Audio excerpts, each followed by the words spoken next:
नमस्कार दोस्तों, स्वागत है आप सभी का जॉब मित्र चैनल पे। यहाँ हम बात करते हैं लेटेस्ट वैकेंसीज़ के बारे में। तो अभी हमें नाबार्ड की शॉर्ट नोटिस मिली है, जहाँ नाबार्ड ने जारी किया है ऑफिस अटेंडेंट की वैकेंसी। तो आज हम इसी के बारे में बात करेंगे। तो चलिए वीडियो को शुरू करते हैं। लेकिन वीडियो शुरू करने से पहले अगर आपने चैनल को सब्सक्राइब नहीं किया है तो सब्सक्राइब कर लें, और साथ ही जुड़े हमारे टेलीग्राम चैनल, इंस्टाग्राम और फेसबुक के साथ, जहाँ मैं आपके साथ लेटेस्ट वैकेंसीज शेयर करता हूँ। तो चलिए वीडियो को शुरू करते हैं।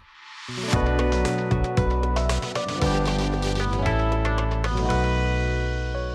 ये रहा शॉर्ट नोटिस। यहाँ है national bank for agriculture and rural development.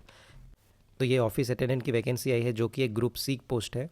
तो यहाँ नोटिस में लिखा है, NABARD and all India apex organisation wholly owned by government of India invites only online application. तो ध्यान दीजिएगा इस बात का कि ऑनलाइन ही एप्लीकेशन होगा, यहाँ कोई भी ऑफलाइन प्रक्रिया नहीं है। साथ ही वैकेंसीज़ की बात की जाए तो 108 वैकेंसी टोटल दी गई है, और एज लिमिट है 18 से 30 साल तक। Minimum age 18, maximum age 30। और यहाँ पे मिनिमम एजुकेशनल क्वालिफिकेशन जो दी गई है वो है 10th स्टैंडर्ड। और इसके बाद यहाँ आपकी जो ग्रॉस पे होगी वो 35,000 बताई गई है। साथ ही रजिस्ट्रेशन की डेट 2/10/2024 से स्टार्ट होगी, और लास्ट डेट है 21/10/2024, यानी 2 अक्टूबर से आपका जो एप्लीकेशन है वो स्टार्ट हो जाएगा। अभी हमारे पास यहाँ फुल नोटिफिकेशन तो नहीं है 2024 की, लेकिन लास्ट बार जो वैकेंसी आई थी उसके नोटिफिकेशन से हम यहाँ पे एग्जामिनेशन पैटर्न और बाकी सारी चीज़ों का पता लगा सकते हैं।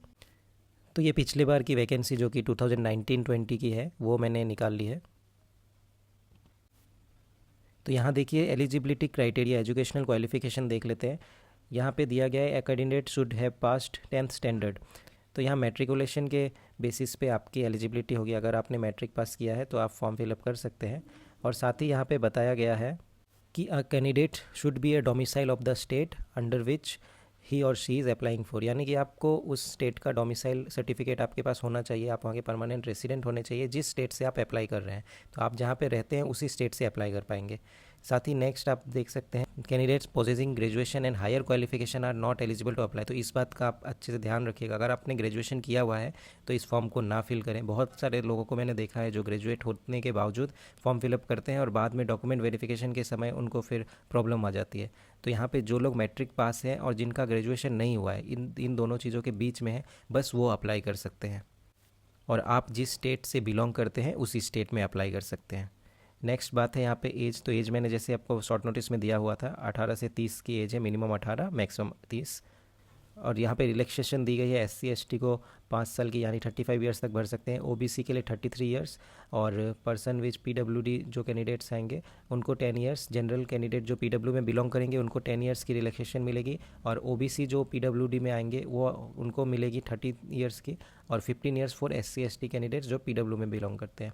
एक्स सर्विसमैन को यहाँ पे to the extent of service rendered by them in armed forces plus an additional period of 3 years subject to maximum of 50 years, ठीक है। और उसके बाद विडो जो वमेन है उनके लिए 10 ईयर्स की है। Candidates who had ordinary been domiciled in the state of Jammu Kashmir between, तो जम्मू कश्मीर स्टेट में बिलोंग करने वाले जो 1980 से 1989 तक रहे उनके लिए 5 ईयर्स का दिया गया है।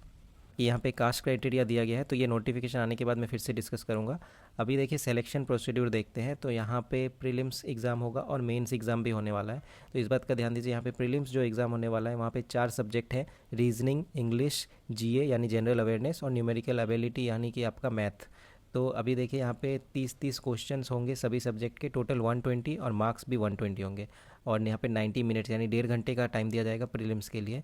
उसके बाद आप मेंस एग्ज़ाम का पैटर्न देखें, यहाँ भी रीजनिंग है, क्वांट्स है, जनरल अवेयरनेस है, इंग्लिश है। और मेंस में सभी में 35 क्वेश्चन पूछे जाएंगे, जनरल अवेयरनेस के 50, और इंग्लिश, क्वांटिटेटिव एप्टीट्यूड और रीजनिंग के 35 यानी टोटल 150 क्वेश्चन आने वाले हैं, और मैक्सिमम मार्क यहाँ पे 150 रहेगा। और यहाँ पे आपको टाइम दिया जाएगा 120 मिनट्स यानी कि 2 घंटे का। और यहाँ पे ध्यान देने की बात है कि 1/4 नेगेटिव मार्किंग भी होगी, तो इस बात का भी आपको ध्यान देना होगा। प्रीलिम्स और मेंस खत्म होने के बाद आपको जब डॉक्यूमेंट वेरिफिकेशन के लिए बुलाया जाएगा तो वहाँ पे एक लैंग्वेज टेस्ट भी होगी। आप जिस स्टेट से बिलोंग करते हैं, जिस स्टेट से आप अप्लाई कर रहे हैं, वहाँ की जो लोकल लैंग्वेज है वो भी आपको आनी चाहिए। साथ ही सिलेक्शन प्रोसेस में यहाँ बताया गया है कि स्टेट वाइज मेरिट लिस्ट निकलेगी, सभी स्टेट्स की कट ऑफ अलग होगी और सबके मेरिट लिस्ट निकलेगी अलग अलग। यहाँ एप्लीकेशन फ़ी की बात करें तो पिछले बार 50 रुपीज़ थे SC ST PWD और एक्स सर्विसमैन के लिए, और बाकी सभी के लिए 450 था। और ये देखिए यहाँ पे regional office and their office language भी बताए गए हैं। तो ये स्टेट की लैंग्वेजेस आपको लिस्ट में दी गई है, आप इसे देख लीजिए। आंध्र प्रदेश के लिए तेलुगु, अरुणाचल प्रदेश के लिए इंग्लिश, छत्तीसगढ़ हिंदी, गोवा कोंकणी, दिल्ली हिंदी, गुजरात में गुजराती, हरियाणा हिंदी, हिमाचल प्रदेश हिंदी, जम्मू का Urdu English, Karnataka Kannada, Kerala Malayalam, Uttar Pradesh Hindi, Maharashtra Marathi, Meghalaya English, Mizoram Mizo, Nagaland English, Orissa का उड़िया, राजस्थान हिंदी, पूरा बंगाली, तेलंगाना और उत्तराखंड हिंदी। तो इस तरह से यहाँ पे सभी स्टेट्स का ऑफिशियल लैंग्वेज भी दिया गया है, आप इसे पॉज करके देख सकते हैं।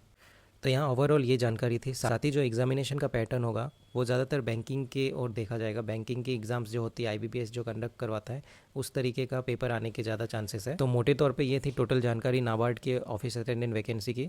अगर आपको कोई भी डाउट हो तो आप कमेंट सेक्शन में कमेंट कर सकते हैं। साथ ही वीडियो पसंद आया तो शेयर करें, लाइक करें और साथ ही चैनल को सब्सक्राइब करना ना भूलें। फिर मिलेंगे एक नई वीडियो के साथ। Thank you so much for watching.